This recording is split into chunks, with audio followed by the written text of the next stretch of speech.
Mga kababayan, si Kamanong po, inyong lingkod, ay nagbabalik pong muli. At tayo po'y magkomentuhan dito po sa Tambayan Makabayan. Samahan niyo po inyong lingkod. At sana po'y nasa maayos po kayong kalagayan. At mag-umpisa na po tayo, mga kababayan. Komentuhan po natin.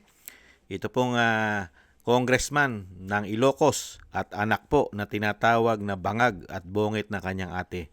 Si Sandro Marcos ay pinarangalan daw po umano. Mga kababayan, nakatanggap daw po ng parangal nung mga nakarang araw, mga kababayan. Ito po ang pinag-uusapan sa social media, ang parangal po ni Sandro Marcos, mga kababayan. Ito po, ayan po si Sandro Marcos. Binigyan po siya ng parangal. Ano po yung parangal? Ayan po, mga kababayan, ang kanyang parangal. Sandro Marcos, pinarangalang bilang outstanding public servant. Magaling, talagang kahanga-hanga. Pinarangalan siyang bilang outstanding public servant, mga kababayan. Pinarangalan. At sino po ang nagparangal? Ito po ang nagparangal, mga kababayan. Ito po. Yan po ang pinarangalan po si Sandro Marcos, Representative Sandro Marcos, binigyan parangal bilang natatanging public servant sa Pilipinas. Natatangi talaga, mga kababayan.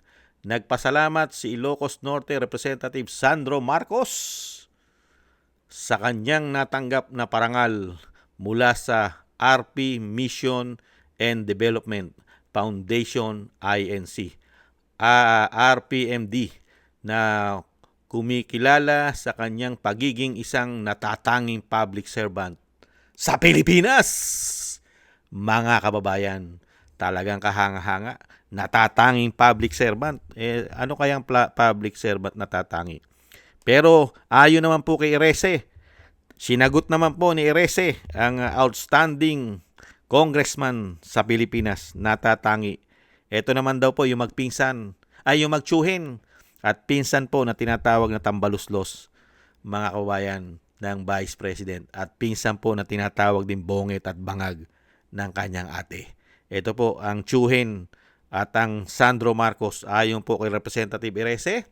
Yan naman po si ang tinatawag pong tambaluslos ng Vice President was allocated for the first district of Leyte because he is the cousin of the President. Yan po.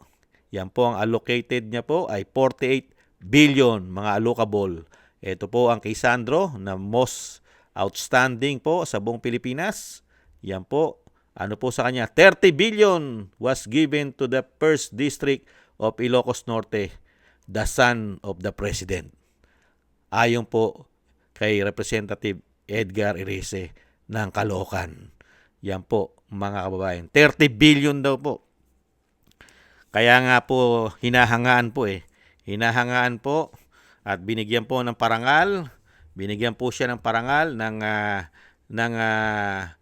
RP Mission and Development Foundation, mga kababayan. Binigyan po siya ng parangal.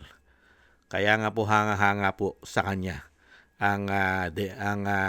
ito pong RP Mission and Development, mga kababayan. Binigyan po siya ng sinasabing bilang outstanding public servant. Saan kaya naging public servant, mga kababayan? Saan kaya siya? Kung kayo po tatanungin, saan po naging public servant po si Sandro Marcos? Billion po ang kanyang distrito. Hindi po ba? Ang kanyang distrito, nakakakuha po ng napakalaki. Ang first district po, mga kababayan, ng Ilocos Norte. Hindi bababa sa 30 billion at marami pang mga na-i-deliver pa. Hindi lang po 30 billion. Di ba? Kasama pa sa mga delivery ng mga mali-maleta, di umano. Pero outstanding. Kahanga-hanga.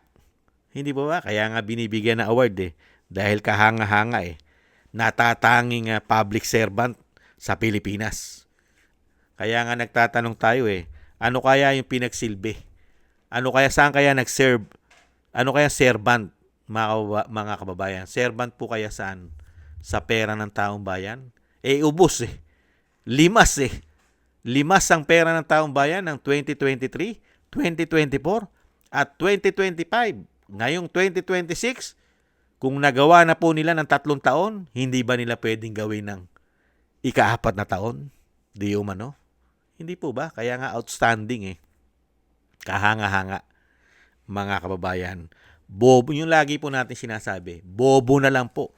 Bobo, tanga at gago na lang po ang maniniwala, mga kababayan, na wala pong nakawang naganap sa kanilang administrasyon. At yung makahawak ka ng napakalalaking bilyon-bilyon gada taon ang budget, bilyon-bilyon na nahawakan mo, walang nakikitang mararaming programa sa iyong distrito, bilyon-bilyon.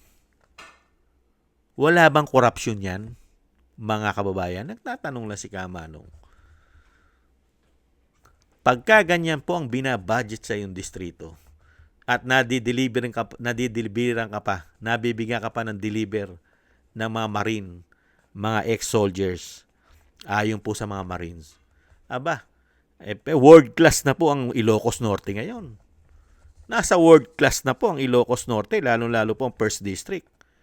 Grabe po eh. Billion eh. Hindi po ba? Wala ka nang maipipinta sa Ilocos. Baka po ang Ilocos ngayon parang Makati na. Parang Makati na. Sa ganda. At napakarami na pong negosyo. Hindi po ba? Boom na ang Ilocos dahil sa dami ng inilalaan po dyan na pera. Na kaya nga po nabigyan na outstanding eh. Mga kababayan, katangi-tangi, bilang natatangi. Yan naman po mga kababayan, malalaman naman po natin katotohanan eh, kung talaga natatangi. Natatanging public servant. Pagka ang presidente na po si Inday. Pagka si Inday na po ang presidente, malalaman po natin kung talagang natatanging public servant po siya, si Sandro. Ganon din po si Tambaluslos. At ganon din po ang tatay niya. Malalaman po natin kung natatangi silang public servant. Lalong-lalo po, pagka po totoong investigasyon na, wala nang cover up. Yung investigasyon po ay totoo na. Wala na po nagtatakip at wala nang proteksyon sa kanila. Ang mga tinalaga nila, lalong-lalo po ang mga ahensya. Hindi po ba Ombudsman? Hindi po ba DOJ? Hindi ba NBI? At nahandyan pa ang DILG, PNP, AFP? At nahandyan din ang mga media.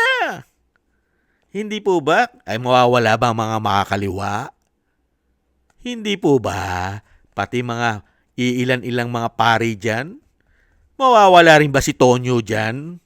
Di umano? Hindi po ba mga kababayan? Yung investigasyon, yung po ang iniintay po natin. At tayo po ay tatawa lang at ngingiti pagka po ganitong mga parangal na natatanging public servant, mga kababayan. Saan ka nakakita? Mag-aapat na taon na. Ang bansa natin ay bagsak, lugmok sa kahirapan, bagsak ang ekonomiya, bagsak ang piso. 60 pesos na ang palitan ng dolyares. Mahigit 60 pesos na. Pero natatanging mga public servant pa rin sila. Mga kababayan, unbelievable. Kahirapan, nagtataasan lahat. Mga kababayan, walang binigay na kaginawa sa mga Pilipino. Halos lahat po. Problema. Nahandyan pa ang problema natin sa pulburon. Hindi po ba? Mga makakaliwa. Isang damukal na pamumulitika ng mag-aapat na taon na. Korupsyon na mag-aapat na taon na. Pero ikaw, na pinapangalanan, nasa Cabral Files, nasa mga Marines, pero tatanggap ka pa ng award. Saan ka pa? Hindi po ba? Saan ka pa? Di sa binagawang Pilipinas ka na, secured ka pa. Habang kayo ang nakaupo. Hindi po ba? Kaya ang lalabas, ang mga Pilipino, hindi kaya ginagago na lang nila. Hindi naman po tangat bobo mga Pilipino. Binobobo lang po nila dahil sila ay nasa kapangyarihan. Tiis-tiis lang po tayo mga kababayan. Tiis-tiis lang po tayo. Ang kasamaan naman po ay hindi po mananaig ito habang buhay nila. Hindi po habang buhay nila ay puro kasamaan ang makikita at maghahari sa ating bansa. May katapusan din po ang mga kasamaan na pinaggagawa nila. Hindi po ba? Kaya nga po pagdating ng Agila ng Mindanao, tingnan po natin kung yung mga ginawa nila, mga kababayan, ay hindi nila mapapanagutan. Muli po mga kababayan, tiis-tiis lang po tayo at syempre po dasal-dasal ng Agila po ng Mindanao. Ang Agila ng Mindanao ay siya pong maglingkod sa bansang Pilipinas. At syempre po yung panalangin po natin na maingatan po ang pamilya Duterte, ang Vice President, ganun din po ang dating Pangulo at madugtungan pa po ang buhay at kalakasan ng dating Pangulo at mailayo po sila sa kapahamakan. Kasama na rin po ang ating buong sambayanan at ang ating mga soldiers at ex-marine ay maingatan po tayo lahat sa kapahamakan. Yan po kasi ang pag-asa po natin na matuldukan po at mabigyan ng hustisya ang mga pinagagawa po nila sa ating bansa. Ang makabalik po ang isang agila sa Malacanang. Thank you rin po mga kababayan sa inyong mga dasal. Maraming salamat po. At syempre po, maraming salamat din po sa gusto po ng ating tambayan mga kababayan sa YouTube at TikTok. At ganun din po sa ating mga subscribers at patuloy nagsusubscribe. At sa mga nagko-comment, like and share, mabuhay po kayo. Shoutout po sa inyo lahat. Thank you po. At thank you rin po sa mga nagbibigay po ng tulong. Thank you po kay Eric Hershio ng Canada, kay Jem Aris ng United Arab Emirates, kay Ani Jo, ako si Pilam, kay Tatay Nick ng Canada, Gay at Chena, Balance Vision TV, at Mila Yi, at Jesus Valdepena, Kingston ng Hong Kong, Jake Yahut ng Maisog, California, USA, Gina Ray Solidides ng Berlin, Germany, Julieta Silona ng Sydney, Australia, at Baby Roman at Ate Isa ng Cagayan. Maraming salamat po mga kabayan at ingat po kayo lalo po sa inyo po mga paggawa. Shoutout po sa inyo lahat at God bless po sa inyo lahat. Maraming salamat. Bye-bye.